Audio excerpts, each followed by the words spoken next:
나오신 성도님들을 주면으로 환영합니다. 점심식사 맛있게 하셨습니까? 네, 저도 맛있게 잘했습니다. 우리는 신앙생활을 하면서 내가 매년 고난주간과 부활주일을 맞이하게 되죠. 예수 그리스도의 십자가를 생각하고 또한 나를 위해서 죽으신 그리고 부활하신 주님을 생각합니다. 그런데 이렇게 매년마다 주의 죽으심과 부활하심을 생각하는데 그 생각이 너무나 우리 가운데 당연하다는 듯이 자리 잡혀 있지 않은지는 생각해 봐야 되는 것 같습니다. 내가 그 그리스도의 죽으심과 함께 내가 죽었고 그리스도의 다시 사심과 함께 내가 다시 산다라면 매년 우리는 성장해 나가야 되지 않겠습니까? 그런데 여러분 어떠신가요? 해가 지나고 연수가 깊어질수록 나의 신앙이 주님을 닮아가고 있습니까? 아니면 주님의 성품을 닮아가진 않고 그냥 믿음의 연수만 차곡차곡 쌓여가고 계시진 않습니까? 어쩌면 우리는 믿음의 연수가 지나면 우리의 믿음의 세월이 많아지면 우리의 신앙이 우리의 삶의 모습이 또한 깊어지고 성숙해질 거라는 막연한 기대를 가지고 있는지 모릅니다. 그래서 내가 예수 그리스도를 믿은 지 몇 년이나 되었다라고 말하기도 하고 혹은 우리 가정이 몇 대째 가정이라고 말하기도 하죠. 그러면서 이 가족의 믿음의 연수나 우리 신앙의 대수를 자랑하지만 정작 내가 그리스도와 함께 십자가에 죽고 부활하심으로 변화된 삶의 모습에 대해서는 자랑하고 있는지 생각해 봐야 됩니다. 우리는 정직하게 내 신앙을 돌아봐야 되는 것이죠. 나는 정말 예수를 잘 믿고 있고 예수 그리스도를 따르며 살고 있는가?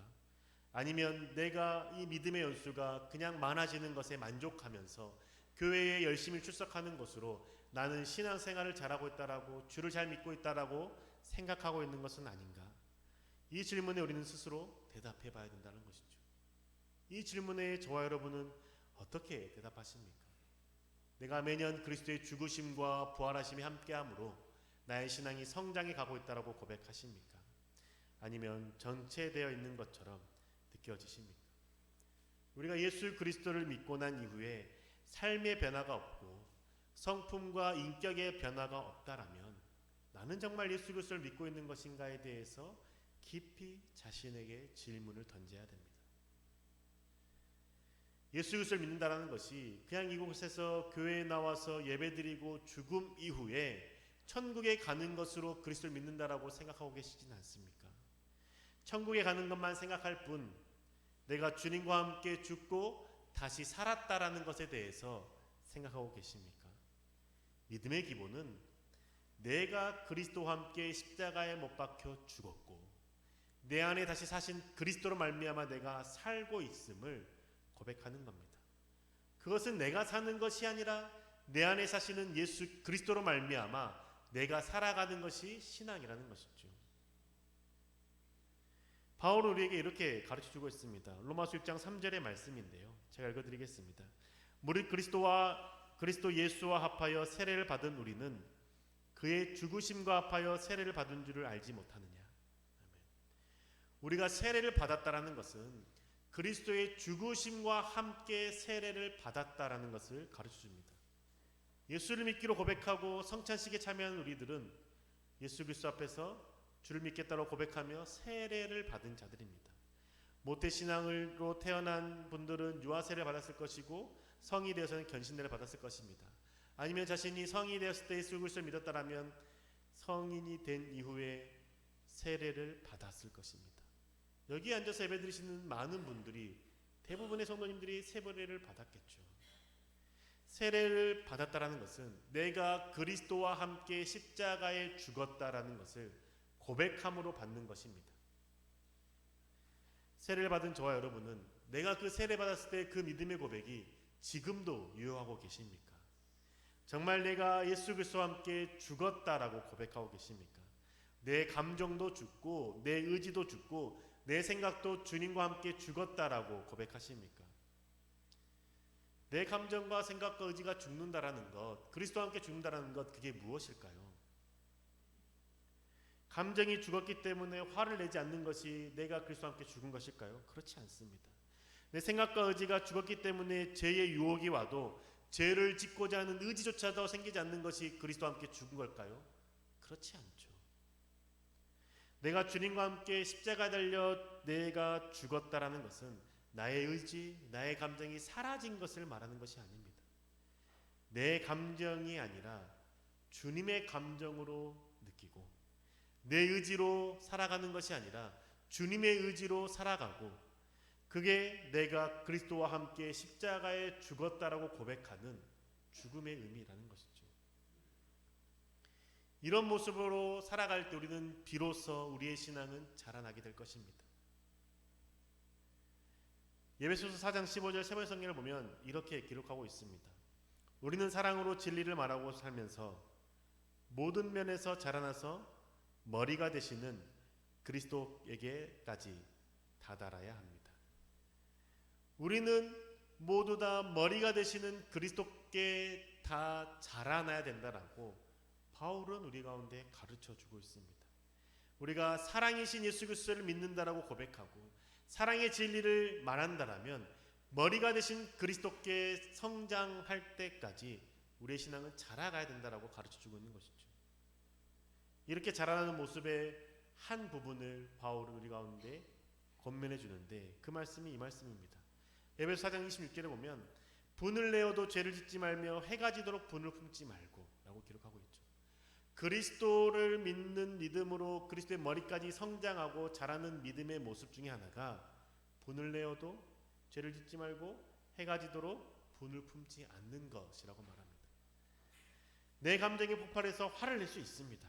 분노할 수 있습니다. 그런데 그 분노가 해가 지기 전에 풀라고 말씀하십니다. 해가 지기 전에 분노를 풀라라는 것은 하루를 시작할 때에 분을 품고 시작하지 말라라는 의미입니다. 유대인들의 시간 개념은 우리의 시간 개념과 다릅니다. 창세기에 보면 저녁이 되고 아침이 되니 첫째 날이더라 라고 말씀하고 있지 않습니까? 유대인들의 시간 개념은 저녁이 되면 하루의 시작입니다. 이 말은 유대인들에게 분을 내어도 해가 지도록 품지 말라라고 말하는 것은 해가 지는 저녁이 되면 하루가 시작하기 때문인 것이죠. 너의 하루의 시작을 분을 품는 마음으로 시작하지 말라라고 바울은 가르쳐 주고 있는 것이죠. 하루를 시작할 때 분노로 시작하지 않도록 화해하고 미움의 감정을 버리고 용서하라고 바울은 우리 가운데 가르쳐 주는 것이죠. 부부간의 다툼이 있을 수 있습니다. 자녀 때문에 속상할 수 있죠. 저도 우리 아이들 때문에 속상할 때가 있습니다.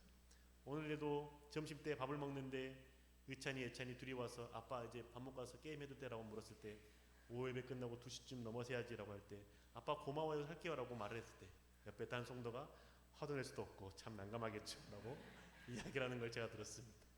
그런 것처럼 자녀들 때문에 제 안에 제가 바라는 대로 움직이지 않는 자녀들의 모습 때문에 우리의 마음이 상할 수 있고 힘들 수 있죠. 그런데 바울이 우리에게 가르쳐주는 것은 해가 지기 전에 분노를 풀라라고 말씀하는 겁니다. 하루를 시작할 때 분을 품고 하루를 시작하지 말라라고 권면해 주는 것이죠. 잠들기 전에 분노의 감정을 해결하기 위해서 우리의 감정, 우리의 의지를 주님의 감정, 주님의 의지로 사용해야만 가능하다는 겁니다. 내 마음은 상대방이 먼저 나에게 와서 머리를 숙이고 혹은 잘못했다라고 말을 해야 용서하고 싶은 마음, 화해하고 싶은 마음이 있을 수 있습니다. 나는 가만히 있고 상대방이 먼저 걸음으로 움직여줘야, 그 바탕을 마련해줘야 화해할 수 있을까 생각하지만 주님은 언제나 너가 먼저 하라라고 말씀하지 않습니까? 아무것도 행하지 않고 시간이 지나면 해결되겠지라고 생각하고 싶지만 주님은 그 마음과 태도를 버리라라고 말씀하시죠. 나는 행하지 않고 상대방 해결해 주기를 바라는 마음, 시간이 흐르면 되겠지라고 하는 그 태도로 살아가는 것은 내가 그리스도와 함께 죽었다라고 고백하는 자의 태도가 아닙니다. 그리스도와 함께 내가 죽었다라는 사실을 믿는 사람은 내 감정, 내 의지대로 살아가지 않고 주님이 말씀하셨기 때문에 그 말씀을 따라 움직이고 감정을 풀고 나아가는 사람이라는 것이죠. 내가 세례를 받음으로 그리스도와 함께 십자가에 달려 죽었습니다. 그러면 나의 감정, 나의 의지, 나의 생각을 나만을 위해서 사용하지 않고 주님의 감정과 주님의 생각으로 생각하며 감정을 품며 살아갈 수 있어야 되지 않겠습니까? 세례를 받은 저와 여러분은 세례 받고 난 이후에 얼마나 자주, 얼마나 많이 내가 그리스도와 함께 죽었다라고 고백하며 그 고백을 따라 살아가고 계십니까? 나의 감정, 나의 의지, 나의 생각을 내 뜻이 아닌 주님의 뜻을 따라 살기를 원하며 그 방향으로 나아가신 적이 얼마나 되십니까? 이 시간들이 많아지고 이 횟수가 많아질수록 우리의 신앙은 깊어지고 우리의 성품은 그리스도를 닮아갈 수밖에 없습니다. 그런데 우리가 이 모습을 살지 않고 세례는 세례대로 예배는 예배대로 드리되 여전히 내가 그리스도와 함께 죽고 내 안에 부활하신 주님과 함께 살겠다라는 그 믿음의 고백이 없다라면 매일 주일마다 와서 예배드리는 것은 단순한 반복에 지나지 않을까요? 매년 고난주간과 부활주일을 보내는 게 그냥 하나의 연례 행사, 종교 의식에 끝나는 것이 아니겠습니까? 내가 그리스도와 함께 십자가에 달려 죽었고 내가 내 안에 사시는 그리스도 말미암아 부활했다라고 고백한다면 우리는 나의 감정과 나의 의지를 주님이 원하신 대로 사용하겠다라고 결단하고 걸음을 옮길 수 있는 것이죠. 바울에 대해서 이렇게 설명해 주고 있습니다. 로마서 6장 4절과 5절의 말씀을 제가 읽어드리겠습니다. 그러므로 우리가 그의 죽으심과 합하여 세례를 받음으로 그와 함께 장사되었나니 이는 아버지의 영광으로 말미암아 그리스도를 죽은 자 가운데서 살리심과 같이 우리로 또한 새 생명 가운데서 행하게 하려 함이라. 만일 우리가 그의 죽으심과 같은 모양으로 연합한 자가 되었으면 또한 그의 부활과 같은 모양으로 연합한 자도 되리라. 내가 그리스도와 함께 십자가 달려 죽었다라는 것을 고백하며 세례를 받은 우리는 주님께 내 안에 새 생명을 주신 그대로 행하는 삶을 살아가는 자들이라는 것이죠. 그의 죽으심과 같은 모양으로 연합한 자가 되었다라면 그의 부활하심과 같은 모양으로 우리가 연합한 자가 된다라고 바울은 가르쳐 주는 겁니다. 새 생명을 얻는 그 길은 내가 죽는 자리에서 시작됩니다. 그리스도의 죽으심에 내가 동참할 때에 그 죽으심 이후의 부활하심의 생명에 함께 동참하는 것이죠. 우리가 주님과 함께 죽어야 주님과 함께 부활의 영광과 기쁨을 누릴 수 있는 겁니다. 예수 그리스도의 믿음으로 천국에 들어간다는 것은 바르듯이 그리스도와 함께 죽음의 자리에 들어가야 된다는 것이죠. 바울은 세례를 받음으로 그리스도와 함께 죽고 그리스도와 함께 살았다면 새 생명을 얻은 자로 살아가라라고 우리에게 가르쳐 줍니다. 새 생명을 얻은 자로서의 삶은 어떤 모습일까요? 그 부활에 동참한 자의 삶은 어떤 모습일까요? 바울은 또다시 우리 가운데 고린도전서의 말씀을 통해서 이렇게 설명해 주고 있습니다. 고린도전서 10장 1절과 2절 세번역 성경의 말씀입니다. 형제자매 여러분, 나는 여러분이 이 사실을 알기를 바랍니다. 우리 조상들은 모두 구름의 보호 아래에 있었고 바다 가운데 지나갔습니다. 이렇게 그들은 모두 구름과 바다 속에서 세례를 받아 모세에게 속하게 되었습니다. 바울은 이스라엘 백성들이 애굽 땅을 나와서 홍해를 건너가는 그 사건이 세례를 받은 사건과 동일하다라고 고린도전서 10장에 가르쳐주고 있습니다. 홍해를 건너므로써 애굽에서 노예로 살던 삶은 지나가고 이제는 가나안 땅에 하나님의 백성으로서의 삶을 살아가게 된다라고 말하는 것이죠. 노예의 삶은 죽었고 하나님의 백성의 삶이 시작되었다라고 바울은 가르쳐주고 있습니다. 이스라엘 백성들이 홍해를 다 건넌 다음에 홍해는 어떻게 되었습니까? 닫히지 않았습니까? 열렸던 길이 닫혔습니다. 그 닫힘으로 인해서 애굽의 모든 군사들은 다 죽었습니다. 수장당했습니다. 이스라엘 백성들이 홍해를 건너서 애굽을 나왔다라면 이제는 다시 그 홍해를 건너 애굽으로 들어갈 수 없는 상태에 났다라는 것을 바울은 가르쳐 주는 것이죠. 홍해를 건넌 이스라엘 백성들은 다시 애굽으로 가는 길은 막혀 있고 이제 가나안 땅으로 가는 길만 열려 있다라는 겁니다. 세례를 받은 우리도 이제는 저 천국 하나님의 나라에 들어가는 길만 열려 있는 것 아닙니까? 이스라엘 백성들이 홍해를 건너므로 새 생명을 얻은 것처럼 우리도 세례를 받음으로 새 생명을 얻은 자가 된 것이죠. 그런데 여러분, 그 홍해를 건넌 이스라엘 백성들의 과정, 가나안 땅을 지나가는 들어가는 여정 어떠했습니까? 자동으로 에스컬레이터 타고 이동하는 것처럼 이동했습니까? 아니지 않습니까? 그들이 가나안 땅으로 가는 길 광야였습니다. 백성들이 아무것도 하지 않고 그냥 가나안 땅으로 자동으로 입성한 것이 아니라 광야에서의 삶을 살아내므로 가나안 땅에 들어갈 수 있었다는 것이죠. 그런데 그 가나안 땅의 삶을 살아갈 때 무엇이 지침이 되었습니까? 낮에는 구름기둥, 밤에는 불기둥이 지침이 되지 않았습니까? 구름기둥이 올라가면 이스라엘 백성들은 진을 치던 것을 다 거둬야 됩니다. 그리고 구름기둥이 이동하면 그 구름기둥의 이동에 따라서 움직여야만 했습니다. 그리고 구름기둥이 멈추면 그 자리에 멈춰서 다시 진을 치고 야영을 했어야 됐습니다. 백성들은 자신의 의지를 가지고 힘과 에너지를 사용해서 텐트를 치고 머물러야 됐고 그 힘과 의지를 가지고 텐트를 걷고 이동해야 됐습니다. 무엇에 따라 그렇게 했습니까? 구름 기둥에 따라서 그렇게 했습니다. 불 기둥에 따라서 그렇게 했습니다. 이스라엘 백성들이 내가 길을 갔다가 조금 더 힘이 있는데 라고 생각하면서 구름 기둥이 멈춰 있었을 때에 조금 더 갈 수 있다 라고 생각하며 걸어가지 못했습니다. 왜냐? 구름 기둥이 멈췄기 때문이죠. 불 기둥이 움직이고 있는데 나는 지쳐서 못 갑니다 라고 말하면서 그곳에 주저앉아서 텐트를 칠 수가 없었습니다. 왜냐? 불 기둥이 가고 있었기 때문입니다. 구름기둥이 움직일 때에는 백성들은 어떻게 해서든지 구름기둥을 따라 움직여야 했습니다. 백성들은 언제나 자신의 삶의 패턴, 그 먹는 패턴, 잠자는 모든 패턴들이 구름기둥과 불기둥에 의존해야만 했습니다. 이스라엘 백성들이 가고 멈추는 것은 구름기둥과 불기둥에 맞춰져 있는 것이었습니다. 우리도 마찬가지 아닙니까? 세례를 받아서 그리스도와 함께 죽었다라면 이제는 내 안에서 부활하신 예수 그리스도의 그 삶이 내 안에 있다라면 내 움직임과 멈춤은 나의 의지와 나의 감정이 아니라 내 안에 살아계시는, 내 안에 역사하시는 예수 그리스도의 그 말씀, 그 예수 그리스도의 그 의지가, 감정이 나를 움직이며 나를 감정을 다스리게 해야 되지 않겠습니까?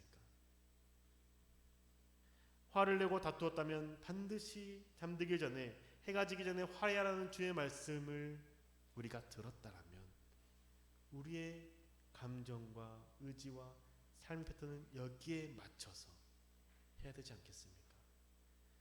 내가 하기 싫어도 주님이 하라고 하시니 하는 게 순종이지 않습니까? 이스라엘 백성들이 걷기 싫다고 해도 주님께서 구름기둥으로 이동해서 걷게 하시면 걸어가는 게 순종인 것처럼 우리 또한 주님께서 하라고 말씀하시니 용서하고 화해하며 사랑하기로 결단해야 되지 않겠습니까? 해가 지기 전에 부부와의 관계에서 그런 관계가 있었다라면, 자녀와의 관계에서 그런 관계가 있었다라면, 부모와의 관계에서 그런 관계가 있었다라면, 교인 간의 관계에 그런 관계가 있었다라면 주님께서 말씀하시는 것처럼 따라 살아가는 게 우리가 부활을 경험한 그리스도의 자녀로서의 삶이 되지 않겠습니까? 이렇게 살기 위해서 바울은 우리가 죽은 사람들 가운데서 부활을 경험한 사람처럼 하나님께 맡기라라고 권면하죠. 로마서 6장 13절 세 번역 성경의 말씀입니다. 제가 읽어드리겠습니다. 그러므로 여러분은 여러분의 지체를 죄에 내맡겨서 불의의 연장이 되게 하지 마십시오. 오히려 여러분은 죽은 사람들 가운데서 살아난 사람답게 여러분을 하나님께 바치고 여러분의 지체를 의의 연장으로 하나님께 바치십시오. 바울이 우리에게 권면하지 않습니까? 여러분은 죄에 여러분의 지체를 내맡기지 말라고 합니다. 죄는 말씀을 벗어나는 것이 죄이지 않습니까? 주님께서 우리 가운데 말씀하시는 것, 바울을 통해서 말씀하시는 것은 우리가 죽은 사람들 가운데서 살아난 사람답게, 부활을 경험한 사람답게, 부활하신 주를 만난 사람답게 살라라고 권면합니다. 여러분의 지체를 의의 연장으로, 의의 도구로 사용하라라고 말씀하는 것이죠. 내 삶을 주님께 드리는 것, 수동적으로 드리는 것이 아닙니다. 주님께서 가라고 하니 억지로 가는 것이 아니라 주님이 가라고 하시니 네 주님 가겠습니다라고 의지를 가지고 가는 게 주님을 따르는 자이고 내 안에 계시는 성령 하나님을 따라 살아가는 자입니다. 예수님께 십자가를 지기 싫어서 이 잔을 피하겠다라고 피하게 달라고 하나님께 기도했지만 주님께서 이 잔을 마시게 하는 그 말씀에 순종하여서 자신의 의지를 가지고 십자가를 지고 걸으시고 십자가에서의 그 고통을 오롯이 하나도 감하지 않고 견디지 않았습니까? 그게 그리스도를 따르는 자의 모습이라는 것이죠. 내가 아무리 상대방을 용서하기 싫어도 예수님께서 이미 나를 용서하셨기 때문에 용서할 수 있는 것입니다. 내가 주님 앞에서 내가 죄 많은 내가 하나님과 원수됐던 내가 하나님과의 관계가 끊어졌던 내가 주님께 먼저 나아갔기 때문에 주님께 나에게 오신 것이 아니라 주님께서 오셔서 우리의 죄를 지시고 죽으심으로 우리 죄가 사해졌고 그로 인해서 우리가 하나님과 화해할 수 있고 하나님께 나아갈 수 있게 되었지 않습니까? 나를 용서하시고 나를 위해서 죽으셨던 그 주님의 그 사랑 때문에 우리가 나의 아내나 나의 자녀나 나의 부모나 교인 간에나 서로 사랑하며 용서하며 살아갈 수 있는 것 아니겠습니까? 사랑하는 교회 여러분, 우리는 옛사람이 그리스도와 함께 죽고 새 생명을 얻은 사람들입니다. 이스라엘 백성들이 홍해를 건넌 후에 구름기둥과 불기둥의 움직임에 따라서 자신의 패턴을 맞춘 것처럼 우리의 삶의 패턴도 주님의 말씀에 맞추려고 노력하기를 소망합니다. 말씀에 나의 감정을, 하나님의 말씀에 나의 의지를, 하나님의 말씀에 나의 생각을 맞추며 살기로 결단하며 실천합시다. 억지로 끌려가는 자가 아니라 주님이 말씀하셨기에 내가 그 말씀을 따르겠습니다라고 말하며 결단하며 의지를 갖고 살아가는 자가 됩시다. 물론 쉽지 않을 수 있죠. 힘들 수 있습니다. 광야에서 구름기둥과 불기둥을 따라 움직여야 했던 이스라엘 백성들도 힘들었습니다. 불평과 불만을 쏟아냈습니다. 하지만 그럼에도 불구하고 그들은 불기둥과 구름기둥을 따라갔습니다. 우리의 마음이 힘들고 있을 수 있습니다. 어려울 수 있습니다. 그럼에도 불구하고 나는 그리스도와 함께 죽고 내 안에 그리스도께서 사셨다라는 이 말씀의 가르침을 따라서 새 생명을 얻은 자로서 주님의 말씀을 따라 움직이는 자가 됩시다. 그러한 삶을 살아갈 때 주님께서 우리 가운데 놀라운 기쁨 허락하실 것이고 평안 허락하실 것이며 하나님의 그 선함을 우리가 맛보아 알게 하실 것입니다. 그로 인해서 우리의 신앙은 날이 갈수록 해가 갈수록 신앙은 깊어지고 예수 그리스도를 닮아갈 뿐만 아니라 성품에서 성령의 열매를 맺는 놀라운 역사가 있을 것입니다. 믿음의 연수가 지날수록 더욱더 주님을 닮아가는 저와 여러분 되시기를 주의 이름으로 축복합니다. 함께 시간 찬양하시겠습니다. 407장